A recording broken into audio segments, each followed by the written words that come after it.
Greetings everyone, how's it going? Today we'll be playing Weyland Rush, but before that, I'd like to take you through a journey of how I built my decks, and this one in particular. Some of you might be wondering, wow, where do you get the ideas for all your decks? And honestly, a lot of them are, creative products of my own. However, there's almost always a set template with which I begin. When I look at an archetype, there are always these certain cards in the card pool that have to be included in the deck. I wouldn't say auto-include, but they are just very strong at what they do, or are the only cards that fulfill the niche that they do. So let's look at how I transform a deck from its starting template to a final deck that I'm ready to plug and play into Jinteki.net. So in Weyland Rush, this is the template I have.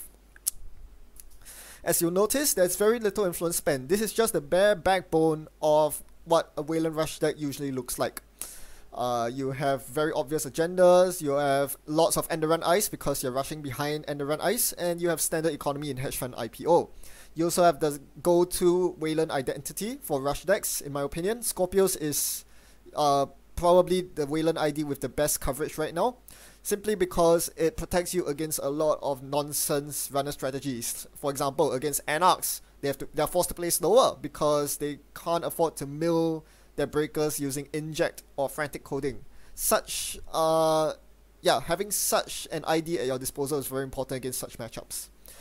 The one debatable portion about this Weyland Rush backbone is obviously the priority construction and the expensive ice. I think a lot of people, especially those used to the old school supermodernism, will be more familiar with smaller ice like Vanilla, Sapper for the Sentry instead of Colossus, Vanilla instead of Firewall, and that sort of thing. So that is definitely another way to do Weyland Rush. Personally, I feel that the priority construction with expensive advanceable ice is the better version, because it covers you against those matchups where you want to go to the mid to late game. Even though I do call this a rush deck, sometimes you do need to slow down a bit, and Firewall and Colossus really help with that. Also, not to mention, as I mentioned time and time again in the past, priority construction allows you to just threaten such a plethora of ice, nasty ice, that your opponent is just not willing to face check, and that's a very important key factor in deterring your opponent from contesting your agendas. So yeah, there we go. So this is the base with which I'll start with. You already noticed that I've basically taken up nearly every single deck slot, 36 out of 44. So yeah, not much wiggle room left in terms of exercising creativity. The next question to ask is, what sort of alternate win con do I want?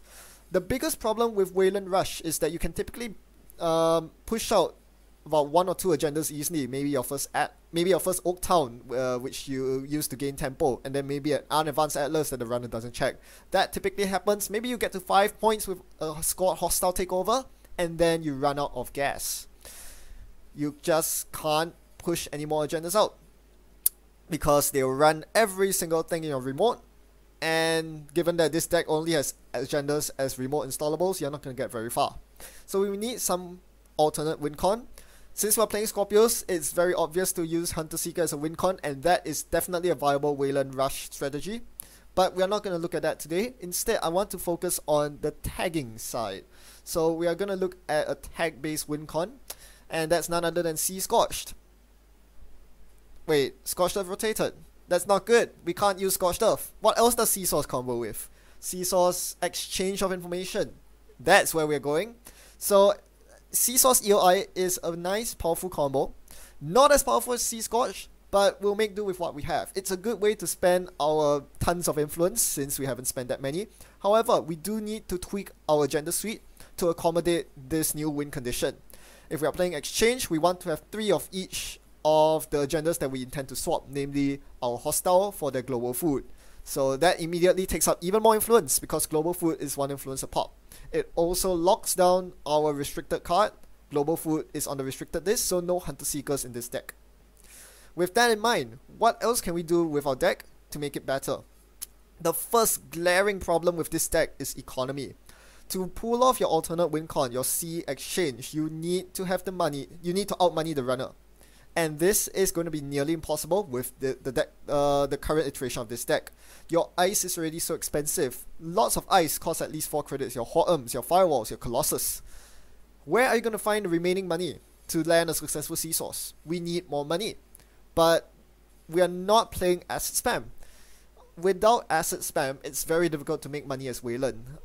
You basically only have the neutral economy options. There's not that much good burst economy. So we have to look out of faction, and while we are at it, we notice that the best burst economy is none other than transactions. After all, a rush deck relies on its transactions to get rich, and when we are talking about transactions, it makes total sense to just swap the ID completely and go for a transaction-based Weyland deck. So there we have it. Weyland BABW allows us to play Beanstalk and Green Devils. Those are usually mediocre economy cards, but when boosted with BABW's ID ability, we are more than doubling our economy output, and this should help us defend our servers with the ice and land successful sea sources. So that's quite important. Because we're changing the ID to a minimum 45 card IDs, a minimum deck size 45 ID, we need to include one more agenda, so the Oaktown comes in. Right, so that takes up 46 of our 49 cards. We still could do better. While we do have an alternate wincon, we still need to find a way to successfully push out our agendas in the early game, and this can be a problem. We also need to find a way to score those global foods in times of need. Sometimes we have to score global foods the hard way. Given the agenda spread, there's a good chance that we might only see global food as our agenda. How do we score that?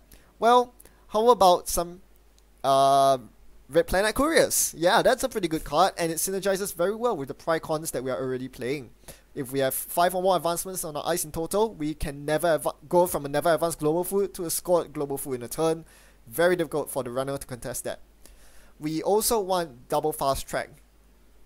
This is mostly because we are not playing the full suite of Atlases and Oaktowns. In most other Rush Weyland decks, we have a full suite of those agendas, which means that we can reliably see one and push one out early. Not in this deck, with only 4 key agendas, because Atlases and Oaktowns are the only agendas you want to push out early. Hostiles can be fast advanced at any time, and global foods don't give you forward momentum. So you want to ideally get an over advanced Atlas or an Oaktown to gain you money early on. And to reliably do that, we need 2 fast tracks in this deck. We also spend our final pit of influence on Anonymous Tip. This seems to be the best 1 influence card I can buy with my influence.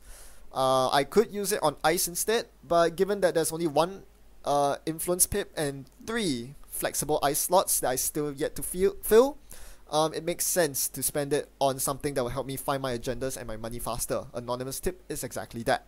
Speaking of the flexible ice slots, we still haven't covered that. We need to find the best ice to fill that slot that does not cost influence.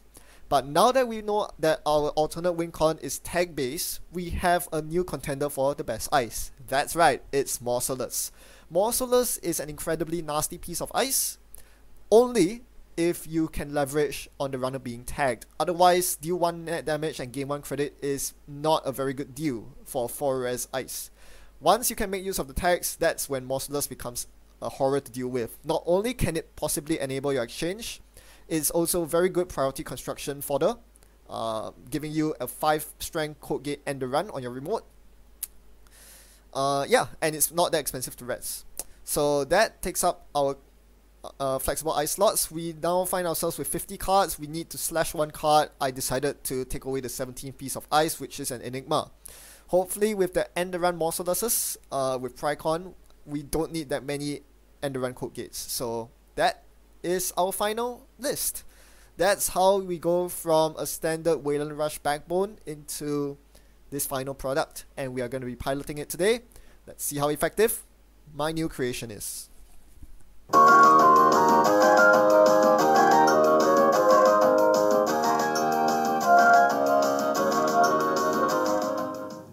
Alright, today we're up against Pirate Chaos Theory. Awesome! Okay, first decision point of the game. Maul or keep, and why? Pause the video and vote on your pets now.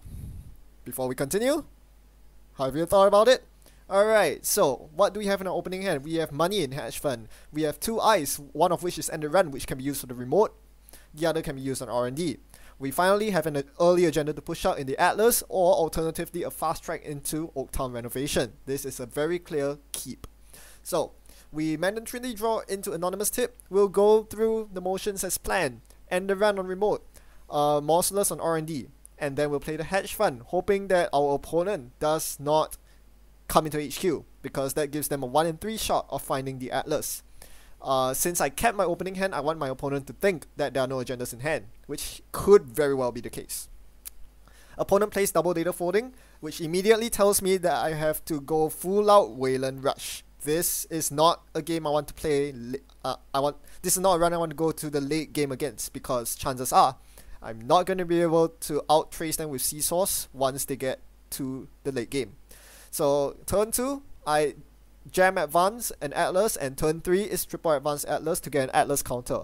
Atlas counters are incredibly valuable in most Weyland Rush decks, and this one's no exception. From assembling my 2-card seesaws into exchange combo to fetching the winning agenda that I need, Atlas counters are incredibly invaluable, and you always want to push out an over advanced Atlas in the early game whenever possible. My opponent gives me the good news. They are Magnum Opus. Well, this is bad news for the late game, but very good news at this point in time, because this gives me a very good window to start pushing out agendas. Now, I apologize. The video here froze for a while. Basically, what happened here was I mandatorily drew into a hostile takeover. I thought about scoring it, but then I realized it's better for me to spend this turn pushing out an Atlas or an Oaktown into the remote instead of scoring a hostile that I can do basically any time. So at this point, I decided to play the green level clearance and then play the Anonymous Tip.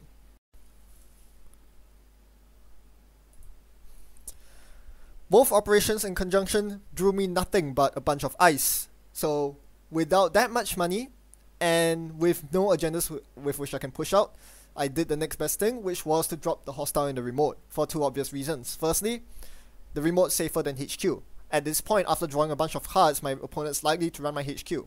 Second reason, if I can induce them into running my remote this turn, at most they'll get one agenda point from the hostile, and at worst they'll get hit by a Colossus on the outside, which could easily trash the dear Magnum Opus. That would be pretty strong. Following turn, my opponent does not contest my remote, instead electing to set up their breaker by test running a Brahmin, which then goes back to the top of their stack. So that exposes to me their main breaker, Brahmin. In the meantime, I push out my hostile takeover, double advancing it. This gives me the money I need to carry on with the game.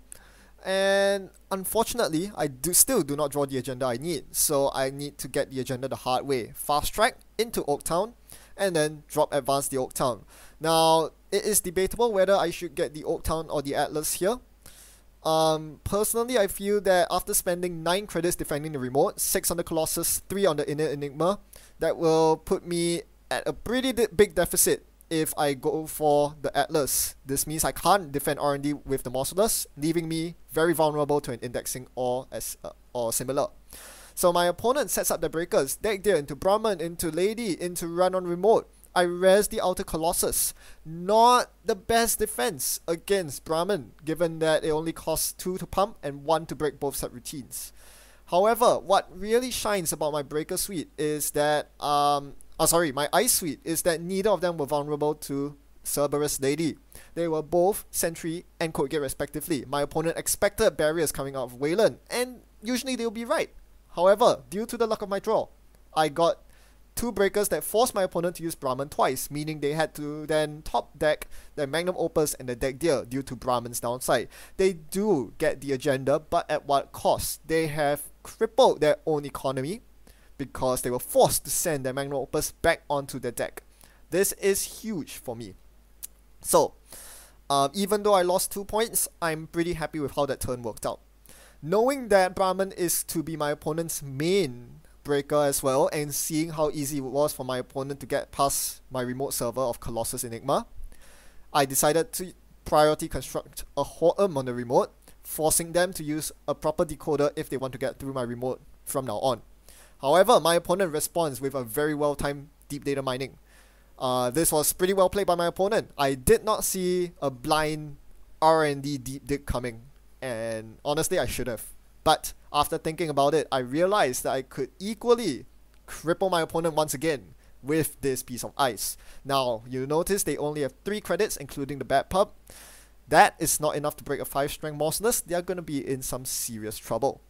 Now, unfortunately, the Morceless is not advanced, so it won't end the run. However, it will do a bunch of damage. Well, 1 damage, but more importantly, it'll dish out a tag. A tag when the runner is already dirt poor, does not have a magnum opus on the board. This is going to be huge. So, I fire the Morceless and concede what I believe to be 5 accesses, maybe 4. No, it's 5 accesses because of Chaos Theory's ability. The extra memory cancels out the memory taken out by the lady, so she has 4 spare memory, 5 accesses. Miss, miss, miss, miss, hit. It's a global food. That's something. Now, since I've shown you my deck list already, I want you to pause the video here and think of what you would do this turn. Yep, please pause the video now. Have you thought about it? Okay, so with Beanstalk and IPO in our hand and with 5 credits, Beanstalk into install Firewall and R&D into IPO seems like the obvious choice that will allow us to defend against future deep data minings. Except, if you notice, our opponent is poor. They're on 1 credit and they just stole a global food, activating our trap card. We can now swap the hostile with global food using the Seesaws EOI combo. I did not have my Seesaws in my hand just yet, so I used the Atlas token to fetch me the Seesaws. Then I played Beanstalk into Seesaws EOI. This immediately puts me on 5 points and my opponent on 3. That makes me feel a lot better. With 2 more hostile takeovers in the deck, there's a good chance that if they go for another R&D deep dig, they'll hit one of these hostiles which do not advance their win condition because they need to steal 2 2-pointers to win, and hostile is not a 2-pointer. We're now arriving on turn 10 and having a rather secure remote and being on match point. It is time for me to close out the game with a 2-pointer. However, the game takes a turn for the slower as I am unable to find my agendas, instead flooding myself with a bunch of operation economy that I don't need. In fact, I don't even want to play them given my opponent has a Beth Karen Chang installed. Not going to give them the 5-click turns. On the flip side, my opponent is also grinding to a halt in terms of tempo. Remember the magnum opus I bounced earlier? They are not reinstalling it. They don't have the time to do so. So most of their turns are spent clicking for credits. We both struggle with this for a couple of turns as I draw nothing but a priority construction that isn't going to synergize with anything in my hand. I threw away the Firewall earlier. Mistakes were made. I joined the Morceless. Okay, not so bad. I can use that Morceless. But it's not the Project Atlas I'm looking for.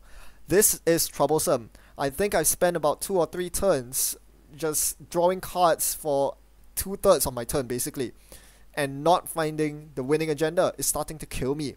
Every turn I give my opponent is a turn for them to drop that magnum opus and start raking in that cash that is going to allow them to have a lock on my remote.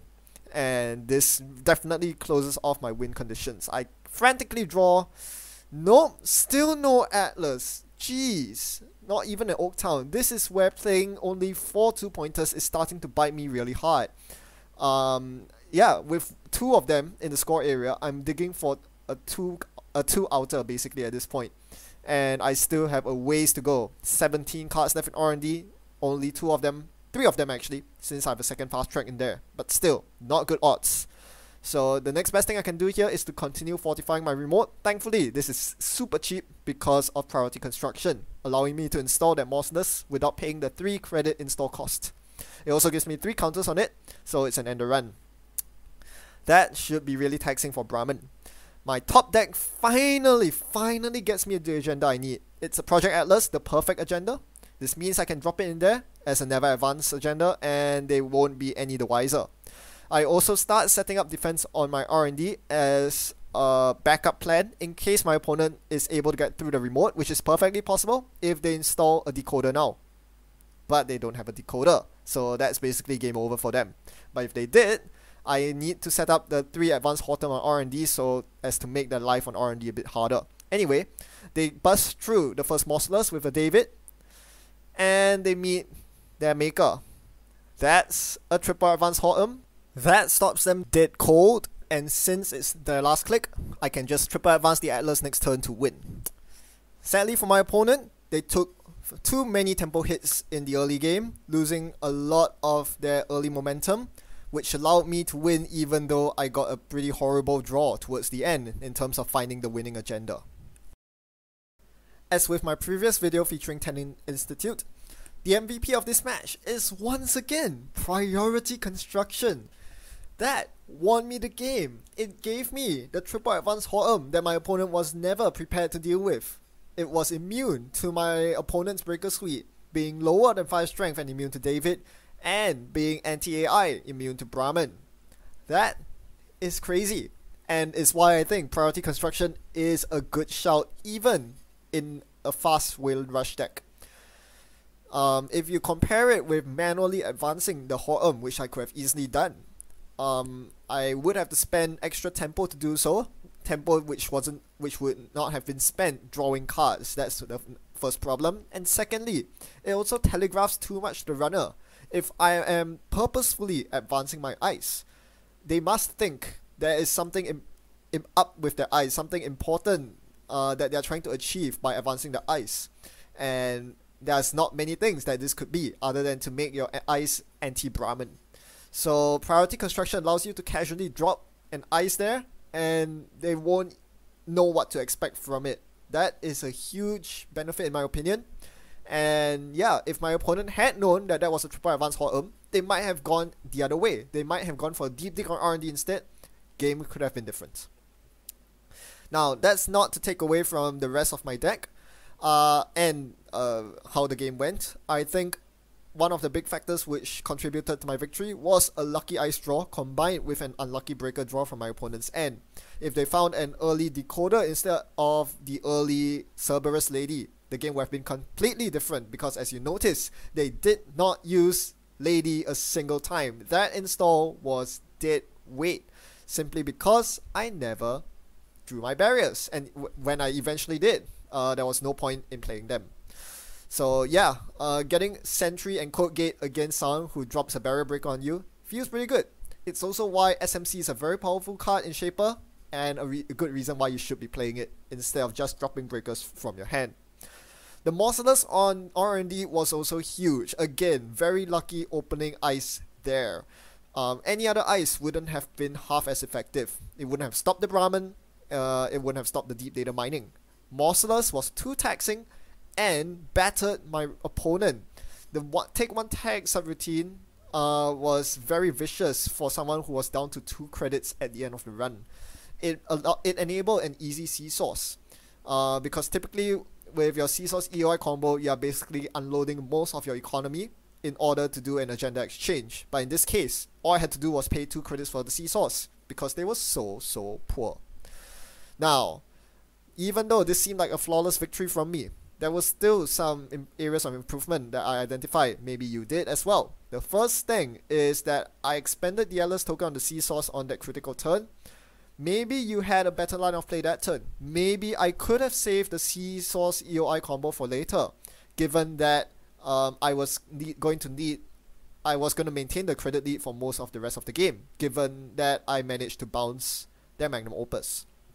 So yeah, I could have very well saved the Atlas token for something like an agenda towards the end of the game, when I was desperately digging through my deck for 3, if not 4 consecutive turns to find the winning agenda.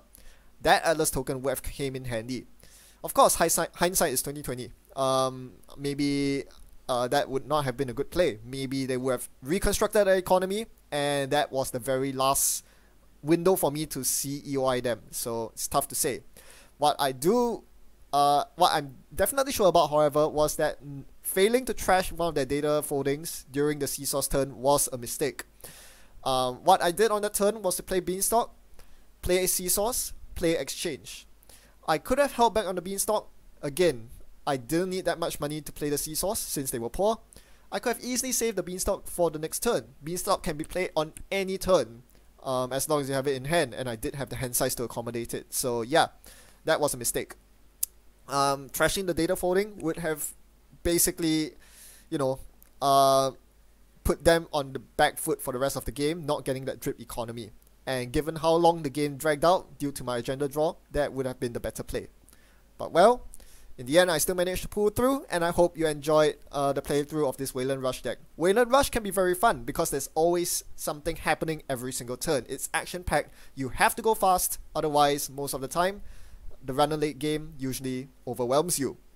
In this case, my agenda draw nearly screwed me over, but thankfully, I was able to push out the Atlas at the end.